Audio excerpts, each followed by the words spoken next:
What's going on, boys and girls? Another day, and yeah, I know, we're back to the Corvette. That's what it is. We're back to the C3 because that's what I'm working on right now.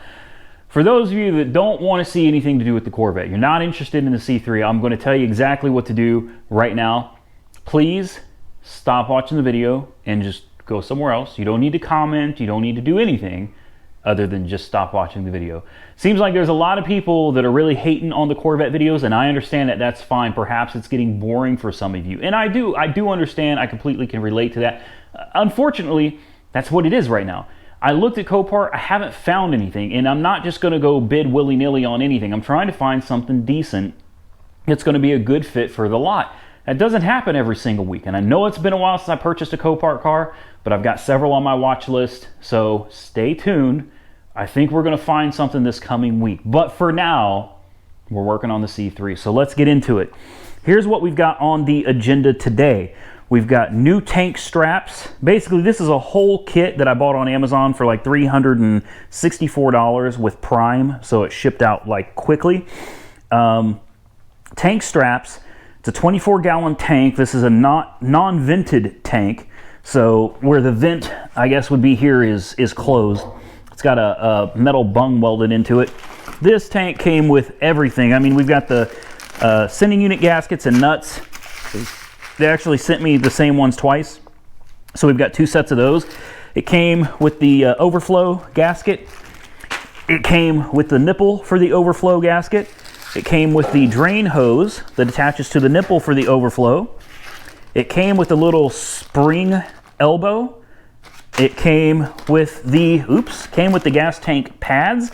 These are anti-squeak, anti-rattle pads. The tank itself looks to be in great condition. This is a 24-gallon, like I said. These, I don't know if these are supposed to be bent down like that, or if they're supposed to be straight and they just got bent in shipping, but they're all bent. So for now, since they're all bent pretty equally, I'm gonna assume they're supposed to be that way, and I'm just gonna leave them alone. It also came, and this is important, came with a new sending unit and a new sock. That's important too, a new sock. It's got the new float, whole new sending unit, return line, the feed line. I don't know what the other one is. Perhaps that's a vent tube right here, I think. I'm not sure, but I don't think my original one has that. We'll have to see when we take it apart. Also, the fuel lines, I'm going to be replacing those. I believe that's a 3/8 and a 1/4 inch. I'm going to be replacing those. We're not going to be keeping those. All the fuel lines, everything's being replaced. So, not too bad, not too bad. Sasha Banks says hi. She was hanging up, so when I opened the garage door, she was standing like right there, you know, but my fiance came out and punched her in the face, and she fell down, and she's never been the same. So, let's see. I think most of this stuff came from Eckler's. I ended up getting this. I had a lot of people recommend this to me. The Motive products. It's the power bleeder. This thing's supposed to be awesome. You fill it with brake fluid, pump it up to like 25 PSI, and catch bottle right here for whichever caliper you're working on, or drum disc, yeah, drum wheel cylinder. Then we've got the adapter for this model GM, and this adapter hooks to this, pressurizes it. This fills with brake fluid, so it keeps pressure, the air pressure pushes brake fluid from here into your brake system, so you never run out of brake fluid. And this is like the easiest way to do a one-man bleeder on that car. Then, I'm trying not to drop everything. We got these. These are important because I stripped out the threads on one of my original lines, and I had to replace it with a straight line that I bent to fit, and it's not right at all, but it works. So that'll be the proper replacement. Then we've got the proper fuel pump to fuel line. This goes from the fuel pump to the metal line. Those hoses, all hoses related to fuel, are being replaced. We got line wrenches. These are 2-in-1 wrenches, so you get 2 size wrenches per wrench, so 3 of them are 6. I've got standard and metric, so like 25 bucks, and we've got ourselves 12 wrenches here. These are really important when you're working on power steering lines, fuel lines, brake lines. Those things are soft metal, and you really want to use a line wrench on those. Ask me how I know. So I think that's just about it. Now we got the new braided steel lines and everything for the Vette as well. So we're going to be doing brake work later, but today we're going to be focusing on the fuel tank. Real quick, I'm going the wrong way. Real quick, I did this without you guys because I had several people commenting saying that they weren't interested in the C3. And, you know, I kind of just said, well, screw it then, I'll do this on my own. Fuel pump was leaking fuel badly out of the weep hole right here. So the diaphragm had gone out and fuel was getting up into here. That's not a good thing. You're not supposed to get fuel back here. So the fuel pump was pouring fuel all over the driveway, which is extremely dangerous. And I think you can see here, I'll have to pressure wash this, but this is just, it was pouring fuel really, really badly. Next thing I did without you guys, I did pressure wash the engine, but we got some new shoes. These are dated 50 of 18. So these were manufactured at the very, very end of 18. So these are quite literally brand new tires, the same, basically the same exact tires we took off of it. So whole new set of shoes for her. And if there's a wind noise, I apologize. Last but not least, look, the hood pops now. Look at that. And the hood pops now because I replaced this cable. I still got to find this little cotter pin or whatever it is. I lost it, unfortunately. But we got a new cable. It's got new mounting points and everything, so the hood pops just fine. I did pressure wash the engine, so the engine is a little bit cleaner. Not a whole lot cleaner, but a little bit cleaner. And yeah, I think that's just about it.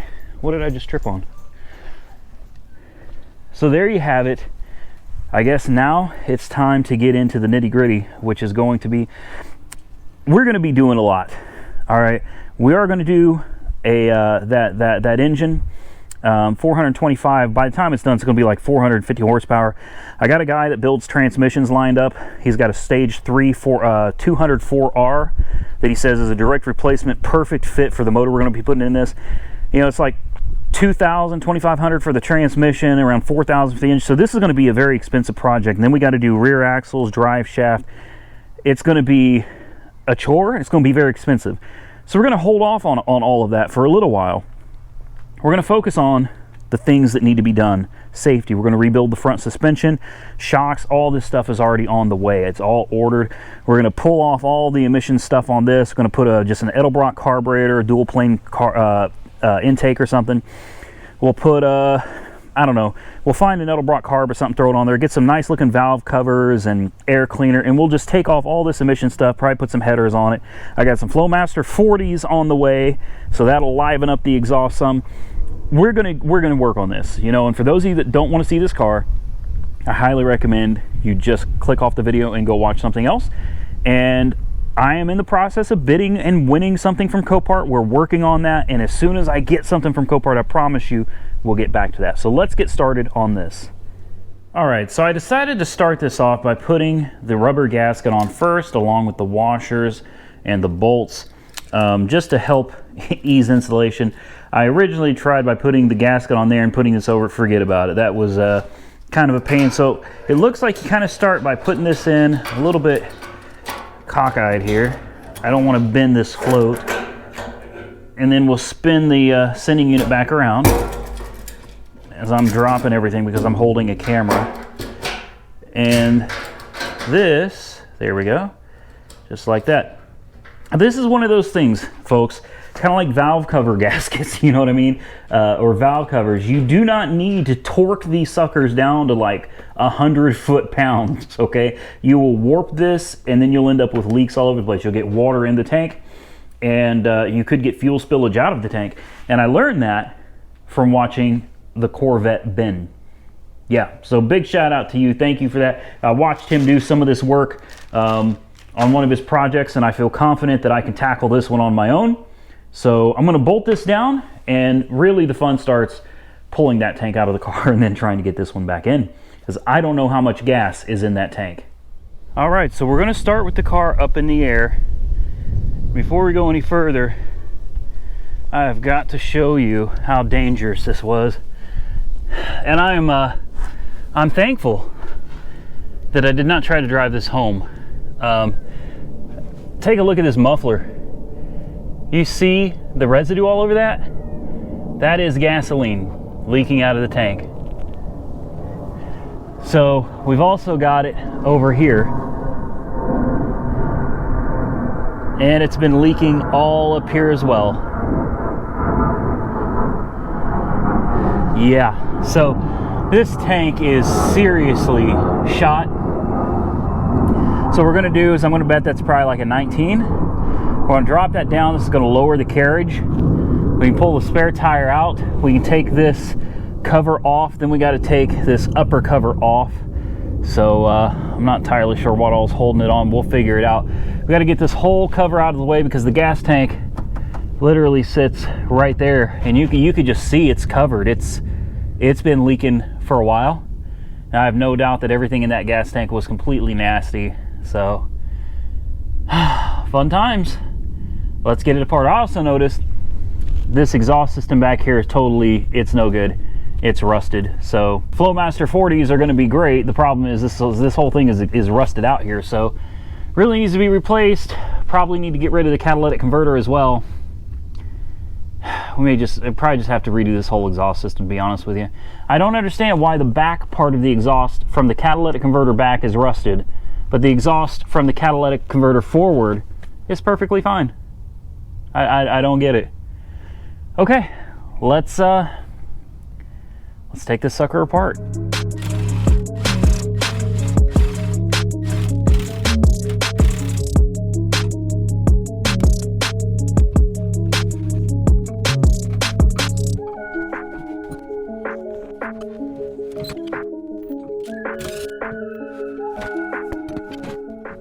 All right, so here's what it looks like in here. You can see the fuel that's been just leaking all over. And we got fresh wet fuel right here. I mean, that's dripping wet right there. I mean, I wouldn't call that fuel. It's more like varnish. But yeah. So we got to figure out how to get this silly little tray out of here. I don't think I'm going to put it back in. I think I'm going to leave it out for a while after putting the new tank in, just to verify I don't have any other issues. And there is the spare tire. I believe this is the original spare P195/80D15, temporary use only, maximum speed 50 miles an hour. I think it's time for a new spare. What do you think? I'm not sure this thing has ever seen the road. In fact, I'm sure it's not. Look, I don't know if you can see this. It's still got nipples. It's got nipples. This spare tire has never been on the road. Yeah, we'll definitely have to replace that tire. That's no good. So I'm going to work on getting this out of here, and then we'll get back to it. All right. This thing is about ready to fall, so we're just going to hit it with the 19. And then there she goes. All right. Wow, that thing needs a serious cleaning. Look at all the gasoline all over it right here. It's definitely concerning when it comes to getting this out, because this has rivets. I mean, look at this. I think this is my biggest concern right here. This is where we seem to have the most gas leaking. And that's a rivet, which means traditionally I would get a drill and I would drill that rivet out through the center and pop it out. That may not be a good idea. I don't know what I'm going to do. This is made of plastic. I mean, I could just pull and break it, but I really hate to break this, man. I don't want to do that, but I don't feel very good about drilling out that rivet. And we don't know how much gasoline is pooled up on the back of this. And I sure don't want to be responsible for setting that off. Comment below. What would you do in this situation? I got some thinking to do. I guess to start with, we'll get these off right here.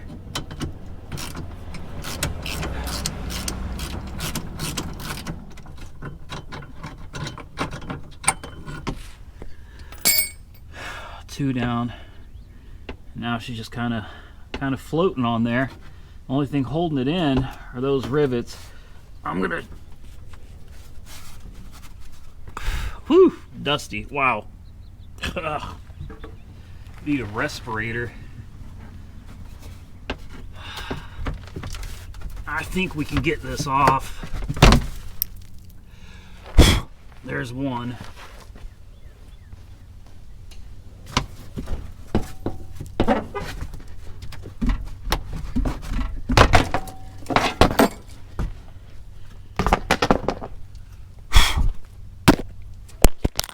And I literally have gasoline, this nasty varnish all over me. All right, let's have a closer look at the gas tank here. I've never done one on this. I don't know if I need to pull the mufflers off or if I can do this with them on. It looks like I should be able to do them with them on. This says Turnos March 1st, 1980. Made in USA. Look at all the gasoline though, man. And I was driving it like this. That is terrifying. I kind of think we got to take these mufflers off. I do. In fact, I'm pretty certain of it because it looks like we've got retaining bolts. Here's the straps. The straps bolt in right here and the straps bolt in right here. That's fine. The problem is this cross member in the back that I'm for certain has to come out. The bolts are under the mufflers. So I think maybe we should, I don't know, if we take these mufflers out, we may never get them back on. Alright, so we ran into a bit of a conundrum. These mufflers have been on here for so long, they're rusted to the exhaust. And since we're going to be replacing the exhaust anyway, we're just going to, cut them off. I think what I'm going to do is I'm going to go back with some flexible tubing temporarily until I'm just going to have to order a whole nother exhaust system for this because this whole thing is shot. I think I'll probably cut them, I don't know, probably not at this bend. I was thinking about maybe here and then running a flexible tube kind of the same way and run it out the back using the same mounting point to hold it up. It'll be straight piped for a moment, but and this one right here, I don't know, man. Maybe cut it right here. In fact, maybe cut this one right here too. I think that's what we're gonna do. Let's chop these off.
All right, what do you say first start without mufflers?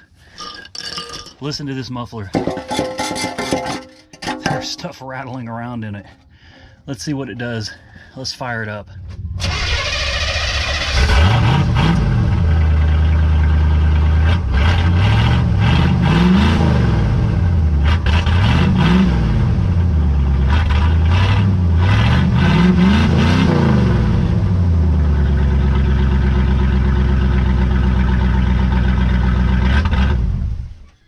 There is nothing like a 70-degree Friday in February on Valentine's Day.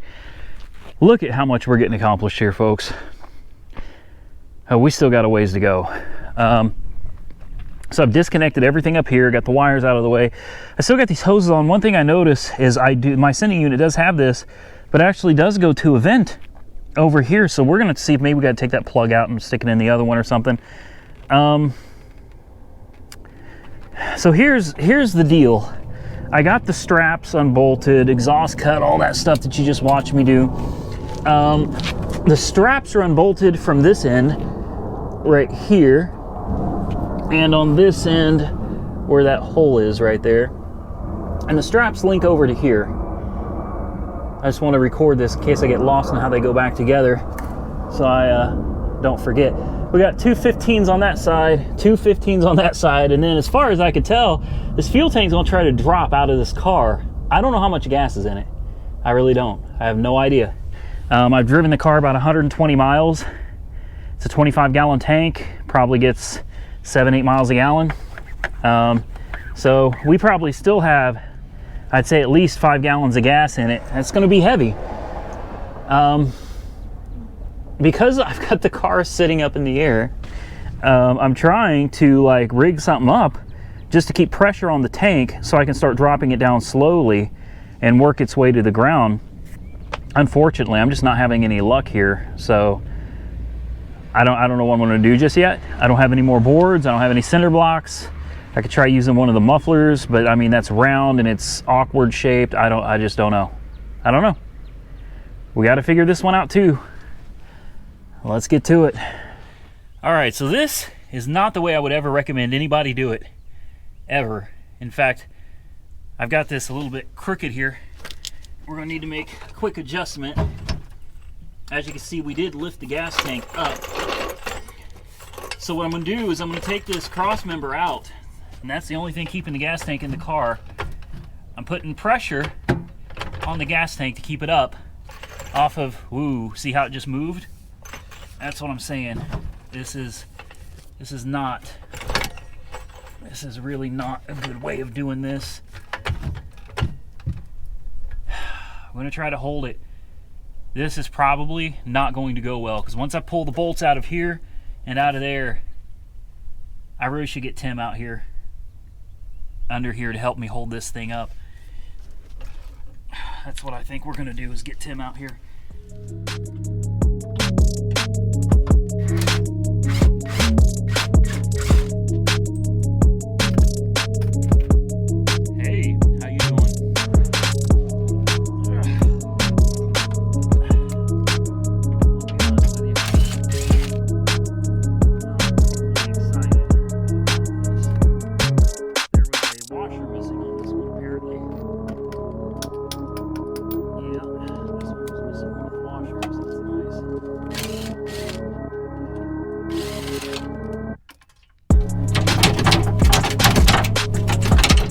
Man, look at all that varnish. Okay, hold it. You got it? Can you handle this? I think so. How heavy is it? I don't know. Well, you're holding it. Heavier than I want it to be. Move your hand. It's in an awkward position. Okay, watch your hand. Watch your hand. Watch your hand. It's fine. It's fine. Sorry. You're good. Sorry, dude. I didn't mean for any of that to happen. That shit happens, dude. Okay, so we have an interesting situation here. Yeah, we got a dangler. Yeah, all these lines have to come off. And this tank is trying to weeble and wobble and fall down. Okay. I don't like where you're at, Tim.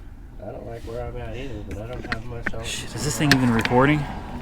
Yeah, she's recording. Look at this. What would we do without Tim, man? What would we do without Tim? All right, so we got some hoses up here. we got to get these bad boys off now, because things are starting to really move around. We're going to slowly use the jack to lower it down now. There's nothing holding it on, so just keep it balanced as best you can. Careful with your arm. Your arm's about to get pinched under there. Go ahead and get it out of the way. I'll hold it from here. Okay, ready? Yep. Okay, we got to push that metal brace. There we go. And that is a wrap. Okay, well that's half of a wrap. That's getting it out. That has nothing to do with getting it in. All right, so hold on to that corner. Let's roll it out.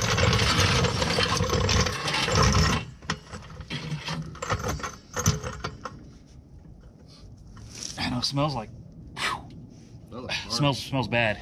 All right, let's.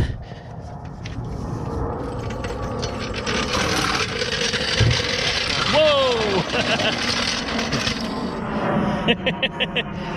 Whew. I've never seen a floor jack try to run away like that before. And here is the build sheet for the car. I think that's what it's called. We got to be very careful with this. I had a lot of people tell me that I want to save this.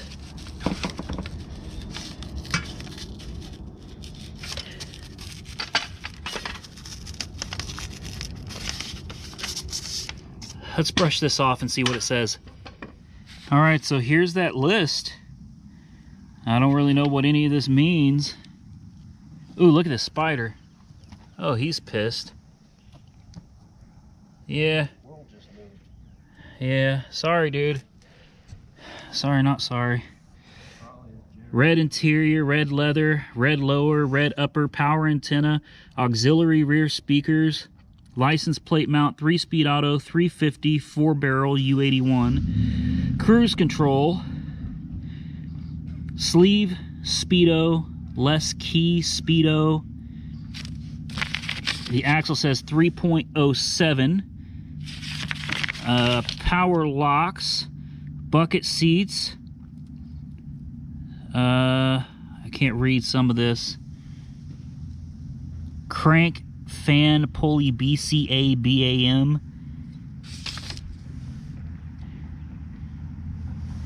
Interesting. I don't know what most of this stuff means. Maybe some of you guys can decode it. And then down here, Vincent Chevrolet from Stillwater, Oklahoma. Fuel economy. Oh man, Carline Chevrolet, St. Louis plant, St. Louis, Missouri. Wow, that is cool. That is cool. We got to be real careful. I want to get that off of here and try to salvage it. Make sure I don't get bit by that damn spider. All right, so I got to run to AutoZone. I'm going to replace all these lines. I'm going to reuse this this vent piece right here, this little T. I'm going to reuse that. It's made of metal. I don't think there's anything wrong with it. I'll clean it up. But we need about, I'm going to get 2 feet of 3/8 and about 2 feet of 1/4 inch. I may reuse these clamps. I really don't know. AutoZone, unfortunately, doesn't have those style of clamps. I'd really like to use the same ones, but we're going to power wash this. It's covered in, you can see, I mean, we got it degreasing right now, but this is covered in varnish. This is one of those gas tank pads right here. Look at that. Just absolutely nasty. That's got to be, great. That's got to be cleaned off. Go back over and take a quick look at the underside of this thing. Got a lot of the mess cleaned up. New tank is almost ready to go in once we get those new lines. Pretty cool view through the gas tank hole right there, I think. And you can take a look at the fiberglass underneath. Take a look at the seam sealer. Body looks really good. I do see some cracking over here, and whatever that is. It doesn't look like it's cracking over here though. There's the there's everything, and here we've got limited slip lube only. This is a cool little car. There's my brake line that I made, that I custom bent by hand. We got some new shocks coming, lots of new parts coming, and for the exhaust, I think we're just gonna go grab, I gotta measure that real quick, grab some flex tubing. We'll find a way to hang it. I can't leave that open under the gas tank. So, get some of this stuff out of the way here. we'll get some flex tubing and just crimp it on there. Run the run open pipe straight out the back. Tim says hi, everybody. He's not feeling good. He's sick, and he's still out here helping me. So here's what we've done. The tank is put together. We got this little vent tube hooked up. We've got the gas cap on temporarily just because I don't want any debris falling into this thing. It's a beautiful brand new tank. Gaskets on, sending units in, brand new hose. We got brand new straps. I've got the insulating pad right there. We already pre-bent these, cleaned up this cross member. We've got the 3/8 hose right here. We've got our 1/4 hose, another 1/4 hose, and these wires. I'm just leaving all this out for now. We've got our original clamps. I'm just going to reuse those. I don't believe there's anything wrong with them. Here's the old hoses. They were pretty rough, weren't very pliable anymore. So now it's time to slide the tank up under these straps, get the straps over them, put this padding on top. Then we've got to get that insulating pad, run it across the bottom here. That's the anti-squeak pad. And yeah, at that point we'll raise the tank up. I will have to attach and cut these hoses to a more proper length and install everything, and then we bolt it up, and we, fingers crossed, hopefully all of this goes as planned. Making progress, and the sun's getting ready to go down. We got maybe an hour and a half left, so we got to get on it.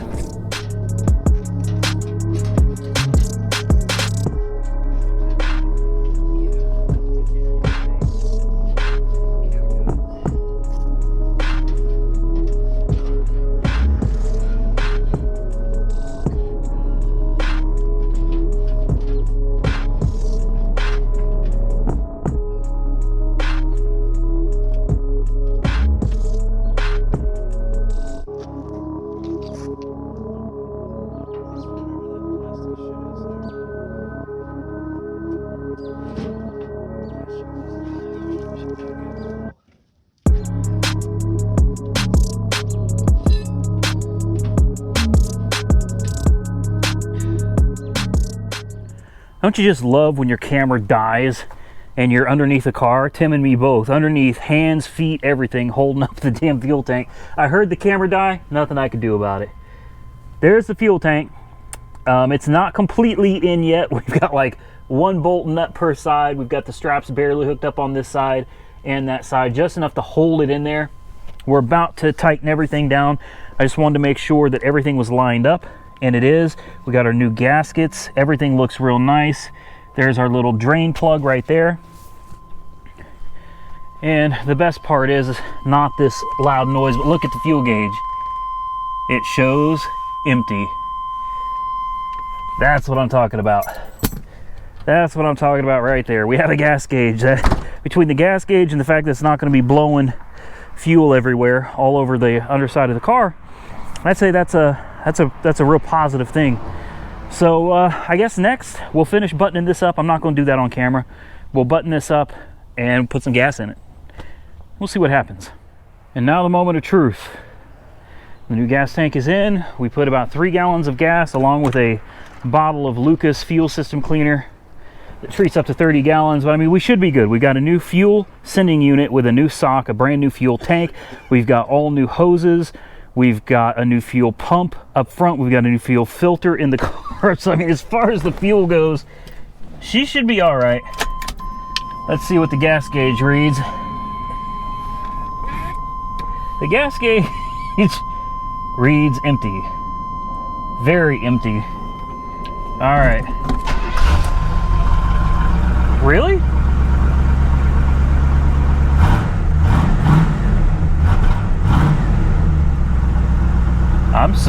Oh, look at that. First time I've ever seen the low fuel light before. I'm surprised it fired right up. I mean, we had the whole fuel pump out of the system. There shouldn't have been any gas in it. And I didn't try to crank it over or anything. This is literally, and now like 90% of you ain't gonna believe me, but this is the first start with the new fuel tank. I did not crank it. I didn't prime it. I did nothing. We bolted the tank on, put some gas in it, and we fired it up. You can hear the carburetor is still cutting out. That's I still got to address that. Hear that?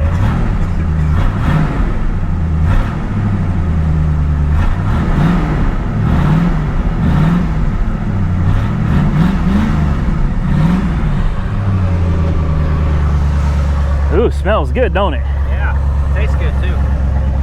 Yummy. Yummy.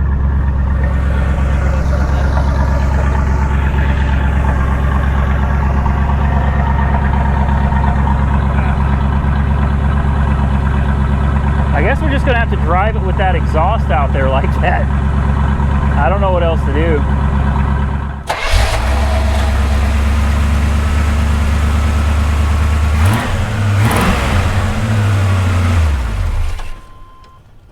Sounding better and better every day.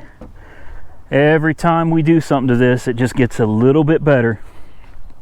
All right, time to pick up the mess and go fill her up with some, well, the best we got around here is 91. So I have to put some 91 in it. Let's try it out. All right, so we've driven about 4 miles and it's probably next to impossible to hear me. The exhaust is pretty loud.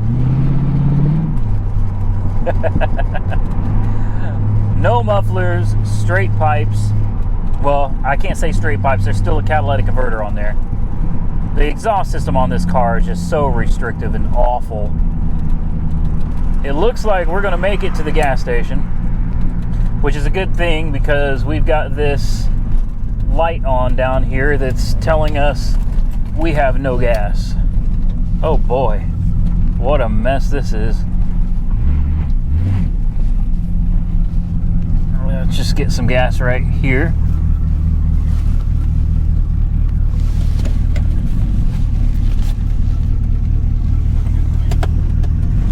Looks good. So the gas gauge does appear to be working. I know it's dark, you can't see it, but it definitely shows empty and we show no fuel. Let's get some gas. All right, so we put about 20.5 gallons in, and like I said, I figured I'd put about 2 or 3, so very close. This is a 24 gallon tank, so we're close to 21 gallons. If I put 3 gallons in, about 24. And I only use the premium 269.9 a gallon. 91 octane is the best we got around here, and the best thing is it contains no ethanol. You'll never catch me putting a drop of ethanol in this car.